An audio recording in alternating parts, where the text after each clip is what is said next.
le journal.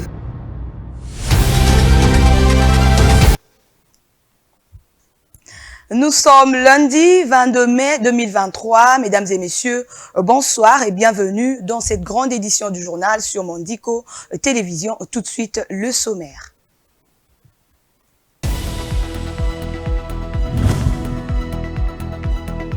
Le mot d'ordre du déclenchement de la grève des enseignants, lancé pour ce lundi 22 mai 2023 sur toute l'étendue du territoire national, a été annulé par l'intersyndicale des enseignements primaires, secondaires et techniques EPST, qui a annoncé avoir trouvé un début de réponse de la part du gouvernement, quand bien même d'autres provinces ont maintenu le mot d'ordre. Après tous les incidents survenus lors de la répression policière de la marche de l'opposition du samedi 20 mai dernier dans la ville de Kinshasa, plusieurs voix et réclamations s'élèvent pour établir les responsabilités à tous les niveaux des partis et instances concernées par les nombreuses conséquences. L'insécurité s'amplifie à l'est du pays alors que le volcan Nyamulagira au nord Kivu est entré en activité intense et exige des mesures de sécurité. Plus de 7 camions ont été incendiés et 3 civils tués à Irumu dans la province de l'Ituri. Voilà tout pour le sommaire, mesdames et messieurs, bienvenue. Comme annoncé au sommaire, contrairement à ce qui avait été prévu, l'intersyndicale de l'enseignement primaire, secondaire et technique, EPST, a annulé le mot d'ordre qui recommandait le déclenchement de la grève pour ce lundi 22 mai 2023 sur toute l'étendue du territoire national. Suivez leur déclaration. Les enseignants congolais au niveau de la capitale Kinshasa ont trouvé gain de cause à certaines de leurs revendications professionnelles. À cet effet, l'intersyndicale de l'enseignement primaire, secondaire et technique EPST suspend le mot d'ordre de l'arrêt de travail annoncé pour ce lundi 22 mai 2023. Subsidiairement au mot d'ordre d'arrêt de travail décrété au cours de son assemblée générale extraordinaire du jeudi 18 mai 2023, l'intersyndicale des syndicats des enseignants de l'enseignement primaire, secondaire et technique a tenu une assemblée générale extraordinaire ce samedi 20 mai 2023 en vue de faire le monitoring de la situation. 48 heures après l'annonce de ces mots d'ordre, l'intersyndicale de l'EPST est heureuse d'annoncer à tous ses membres des avancées significatives, à savoir 1. Le gouvernement de la République a effectivement engagé et liquidé la paye complémentaire du mois d'avril 2023 en procédure d'urgence. 2. Les dossiers relatifs à la prime pour fonction spéciale accordée aux inspecteurs sont également liquidés par la même procédure. De ce qui précède, l'intersyndicale de l'EPST décide de la suspension du mot d'ordre syndical d'arrêt du travail annoncé pour ce lundi 22 mai 2023 et demande à tous les enseignants et personnels œuvrant à l'EPST de vaguer librement à leurs occupations. Ainsi, invitons tous les parents d'envoyer leurs enfants à l'école. Par ailleurs, l'intersyndicale de l'EPST invite le gouvernement de la République d'activer les mécanismes de la paie effective des enseignants, des agents et cadres des services centraux dès ce lundi 22 mai 2023. Entre-temps, dans d'autres provinces de la République, certains syndicats ont maintenu le déclenchement de la grève pour la simple raison qu'aucune garantie sur leur requête n'est encore évidente. La ville de Kinshasa a vibré le samedi 20 mai au rythme de 2 marches politiques, celle de la Ligue des jeunes de l'UDPS pour soutenir les institutions, ainsi que celle de l'opposition, entre autres, pour dénoncer l'insécurité dans l'est du pays. Si les partisans du pouvoir ont pu marcher, ceux de l'opposition n'ont pas pu le faire car l'itinéraire n'était pas respecté. Revenons sur le fait avec Viningali Junior. Les membres de la Ligue des jeunes de l'UDPS ont occupé la partie centre de la ville de Kinshasa. Ils ont marché du rond-point Ngaba jusqu'à la 10e rue dans la commune de Limete. L'objectif de leur marche était d'exprimer leur soutien au processus électoral, au FRDC et à Félix Tshisekedi qui en est le commandant suprême. Cette marche était encadrée par le policier de bout en bout. La marche il y a le 20 mai pour soutenir le processus électoral. Il y a mis balai pour soutenir l'institution de Soyamboka. Puis tout ligne que Parti Béton a son deuxième mandat dans la majorité parlementaire à Mobo. Il y a une élection. Mais les opposants ont une santé politique. Il y a une élection.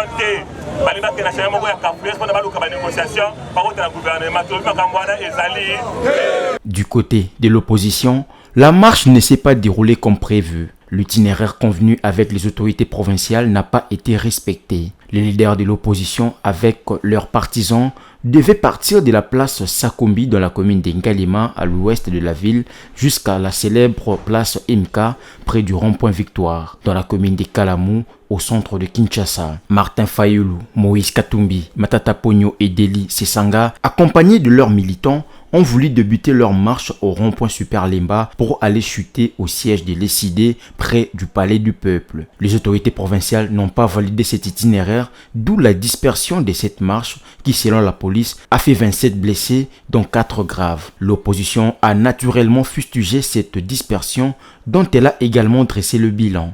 Il y a eu plusieurs interpellations, près de 14 interpellations. Nous espérons que ces personnes seront libérés aujourd'hui et aujourd'hui seulement.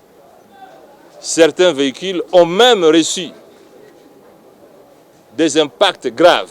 Dans un communiqué publié en début de soirée, la police annonce que les 3 policiers auteurs des brutalités contre les manifestants et sur un mineur sont arrêtés et seront déférés devant la justice militaire pour répondre de leurs actes. Les enquêtes se poursuivent pour établir les responsabilités sur d'autres bavures et violences constatées ces jours. La police a bien travaillé. Malgré les dérapages de certains policiers, il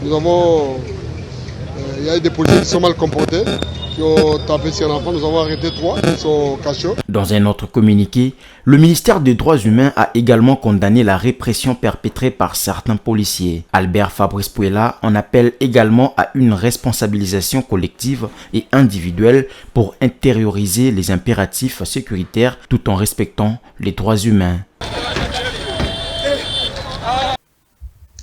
Les propos tenus par les honorables députés nationaux Daniel Safou et député provincial Mike Mukebai sur un plateau de télévision après la marche du samedi 20 mai dans la capitale défraient déjà la chronique pour leur caractère irrévérencieux et tribaliste. Cette attitude de 2 représentants du peuple déshonore et désole lorsque ces 2 honorables sont des journalistes de carrière qui n'ignorent pas les exigences de la déontologie. Lecture et commentaires. La dignité d'un représentant parlementaire relève aussi de la considération que ceux qui l'ont élu lui accordent, c'est-à-dire sa base, ses électeurs, bref, la population, le peuple. Mais que dire d'un représentant qui cesse aller à des propos haineux et tribalistes pour son propre intérêt? Mais na beti c'était maloba mukeba lobi. Bande qu'on a biso baluba bo exagéré. Siko toto teleme la bino. Nous avons 453 tribus dans Mboko. Mulubate! 450 tribus. Les honorables députés nationaux et provinciaux Daniel Safou et Mike Mukebai ont été au comble de toutes les limites pour livrer un spectacle aussi déshonorant pour leur qualité politique et personnelle. Il y a maintenant dans la ville de Kinshasa une milice appelée Force du Progrès. C'est une milice qui opère ce qu'il y a de particulier avec cette milice, c'est qu'elle opère au grand jour et avec la bénédiction du pouvoir. Ceux qui bolingi to banda bitumba na bino. Toko identifier la lingala la bino, ils ont du mal à s'intégrer.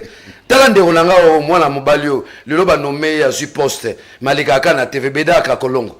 Mutako voter meda ka Kolongo na Kisasa. Lingala, baza kumela jamba. Baza kutam administrateur, mais il passe à la télévision. Raconter des choses, soit lingala na elle. C'est un homme qui s'est intégré dans Kinshasa. Basé intégré dans Kinshasa. Autant en vouloir un adversaire politique, cela n'autorise pas pour autant les injures de généraliser à toute une communauté. De là à susciter des adversités sociales dans le pays, c'est à craindre, comme si les Congolais en avaient besoin après les tribulations des années 60. C'est vraiment regrettable et inadmissible. Bazui baluba bakotisi bango na ner bomoni o bomoni ba obeto azo chuba nseto abasi baza baluba omona mutabandundo na te omona eza so sonité omona mungala te muluba ya lobiango o bazo nyoko na so la cité kofinga adamela kadiamba asa baluba. On se demande si les instances compétentes ont jugé de la portée des propos tenus par ces deux journalistes de carrière sur l'opinion pour ne pas en tirer les conséquences judiciaires et politiques. Toutefois, il est temps que la moralité humaine en RDC reprenne ses lettres de noblesse, sinon c'est le discrédit total que cette élite politique qui se rabaisse elle-même sur son vaniteux piédestal.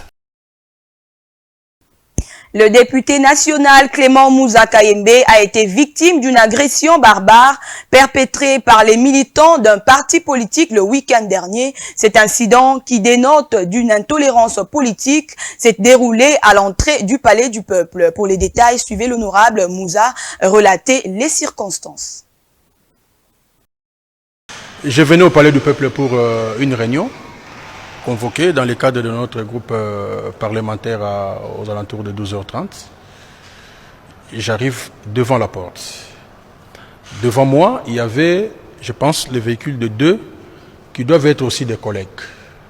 Et je pense que ces véhicules-là sont endommagés parce que vraiment caillassés. Je ne savais vraiment pas qu'est-ce qui s'est passé. J'ai dit à mon chauffeur, vous pouvez chercher comment quitter, comme ça moi j'entrais au Palais du Peuple parce que je me retrouvais pratiquement à 1 mètre de la porte centrale. Je suis descendu pour entrer. Les gens que j'ai trouvés là, Binoba député Boroko Tawate, sérieusement injurier la présidence du tribunal. Ce sont des propos que je ne peux pas tenir ici. Je ne savais vraiment pas. Et après on me dit que ce sont des militants de l'UDPS. Je regarde, je vois quand même les drapeaux. Regardez. Ça, on peut faire ça à un élu national, à un député national. Sérieusement agressé. Et j'ai dit merci à la police. Parce qu'ils ont quand même vu la scène et ils ont agi avec une vitesse incroyable. Je vous dis, parce que j'étais à 1 mètre de l'entrée, mais ils ont vu la scène. Et c'est grâce à eux que je suis entré. Et c'est comme ça que je me posais des questions. Mais ça, c'est quel pays? Non, ça c'est grave. Je pense que il faut réagir. Nous manquons peut-être de mots, mais il faut réagir. C'est quand même grave. Nous traversons une situation difficile. Chaque député a une base derrière lui. Et si nous sommes là au Parlement, c'est parce qu'il y a des gens qui nous ont élus. Si nous devons donner l'ordre aux gens de réagir. Non, je pense qu'il y a des histoires que nous ne pouvons pas tolérer. Mais bon, on est élus. Nous sommes politiques, je pense qu'on ne va pas mettre de l'huile au feu. C'est tout ce que nous pouvons faire. La dynamique progressiste révolutionnaire DIPRO envisage de descendre dans la rue le jeudi 25 mai 2023 pour manifester ses positions quant à la crédibilité de la Commission électorale nationale indépendante et au respect du calendrier électoral. Maître Constant Moutamba, président de cette dynamique, prévoit de déposer un mémorandum à la centrale électorale. La dynamique progressiste révolutionnaire DIPRO, parti cher à Maître Constant Moutamba, sera dans la rue le jeudi 27 mai prochain. Cette marche s'inscrit, selon les arguments du coordonnateur de la dynamique, Maître Constant Moutamba, dans la décision de dire non au glissement du calendrier électoral et non à la recomposition de la CENI, Commission électorale nationale indépendante. La dynamique progressiste révolutionnaire et son président estiment que la CENI, dirigée par Dini Kadima, est régulièrement et illégalement constituée, contrairement aux attaques d'une certaine frange de l'opposition. La dynamique progressiste révolutionnaire DIPRO informe l'opinion nationale et la communauté internationale que l'opposition et la majorité sont également et suffisamment reposées tant au bureau de la CENI que dans la plénière et autres structures. La DIPRO annonce aussi que l'opposition républicaine qu'elle incarne déposera un mémorandum de soutien au processus électoral au siège national de la CENI. Et dans le Nord Kivu, le cratère du volcan Nyamulagira est entré en activité depuis le vendredi 19 mai dernier. Les larves se dirigent vers le parc des Virunga et non dans les zones habitées. Les assurances du gouverneur militaire de la province à travers son porte-parole, le lieutenant-colonel Guillaume Njike Kaiko, recommande le respect de plusieurs mesures sanitaires. Suivez ces recommandations. Son Excellence, Monsieur le gouverneur militaire de province, le lieutenant général Ndima Kongba Constant, porte à la connaissance de la population des Goma et des environs que les données scientifiques en sa possession, en provenance de l'Observatoire volcanologique des Goma, stipulent que le volcan Nyamulagira est dans sa phase éruptive. La lave s'oriente du côté nord-ouest, donc dans le parc national des Virunga. À cet effet, l'autorité provinciale demande à la population d'être calme, de ne pas paniquer et de vaquer librement à ses occupations. Toutefois, le gouverneur de province recommande que l'usage concernant le lavage des légumes et la consommation d'eau des citernes soit scrupuleusement suivi. 3 personnes civiles tuées et 7 camions de marchandises incendiés. Tel est le bilan d'une embuscade tendue par des rebelles ADF à une dizaine de kilomètres de la cité de Komanda sur la nationale numéro 4 dans le territoire d'Irumu en la province de l'Ituri le dimanche 21 mai 2023. Suivez les détails. L'embuscade a été tendue dans l'avant-midi, renseigne la société civile locale. Les assaillants ont rendu en cendres 7 gros véhicules avant de tuer 3 personnes. Il y a plusieurs personnes portées disparues et des biens pillés par les rebelles ADF. La situation est pour le moment confuse sur terrain.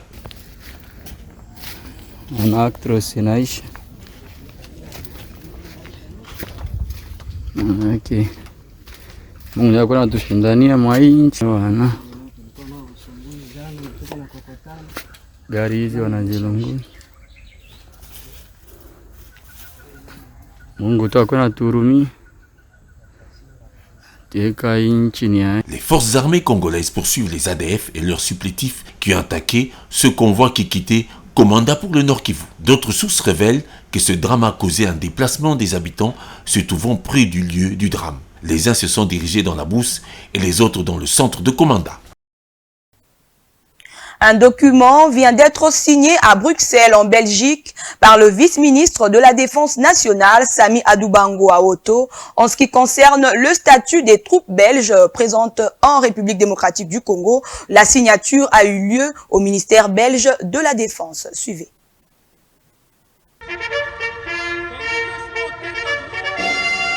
En marge de la signature de ce document, Sami Adoubango s'est entretenu avec la ministre belge de la Défense, Ludivine Dedonné. Il a également profité de l'occasion pour visiter l'industrie belge ainsi que l'école royale militaire en compagnie de l'amiral de division Yves Dupont, aide de camp du roi, où il a fait connaissance avec des élèves militaires congolais en formation dans cette école qui a vu défiler plusieurs officiers de la République démocratique du Congo. Notons qu'un petit groupe de militaires belges, soit une dizaine de personnes, est actuellement déployé à Kindu, chef-lieu de la province du Maniema, dans la partie est de la RDC, pour une mission de formation des forces armées de la République démocratique du Congo, FARDC. Cet accord a été signé dans le but de redynamiser la coopération militaire entre la République démocratique du Congo et le Royaume de Belgique.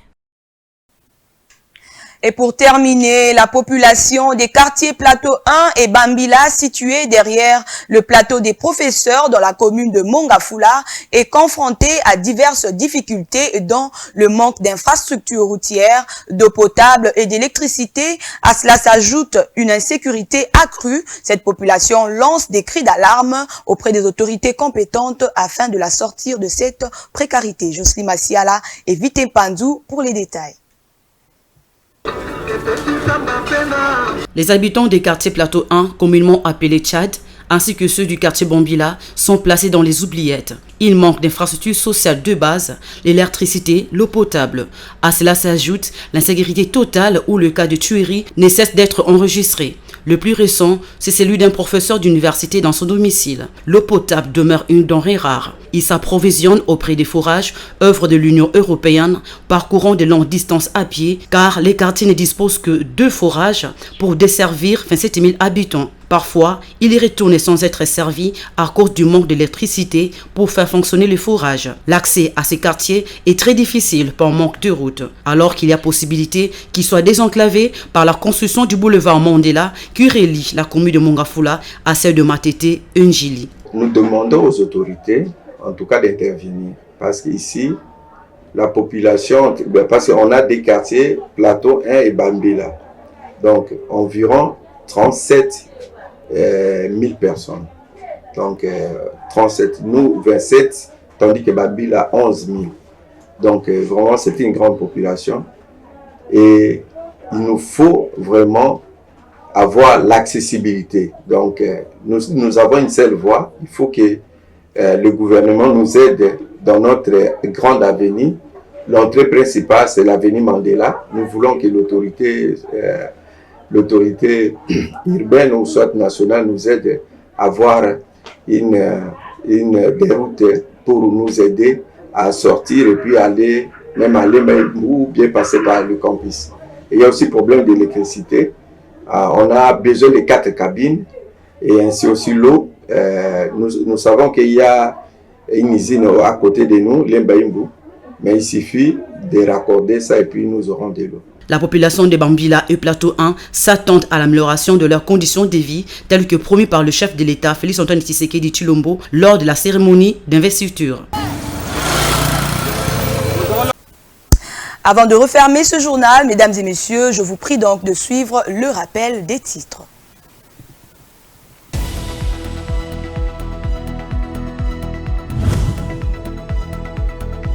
Le mot d'ordre du déclenchement de la grève des enseignants, lancé pour ce lundi 22 mai 2023 sur toute l'étendue du territoire national, a été annulé par l'intersyndicale des enseignements primaires, secondaires et techniques EPST, qui a annoncé avoir trouvé un début de réponse de la part du gouvernement, quand bien même d'autres provinces ont maintenu le mot d'ordre.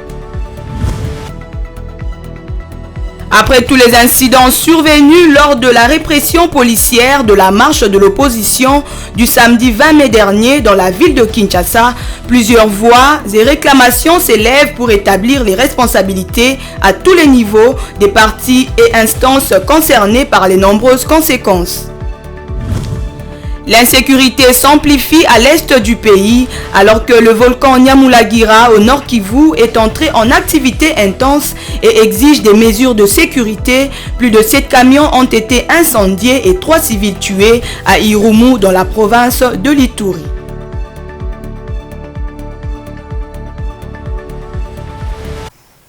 C'était l'essentiel de l'information de ce lundi 22 mai 2023. Mesdames et messieurs, merci d'avoir suivi ce journal. Je vous dis au revoir.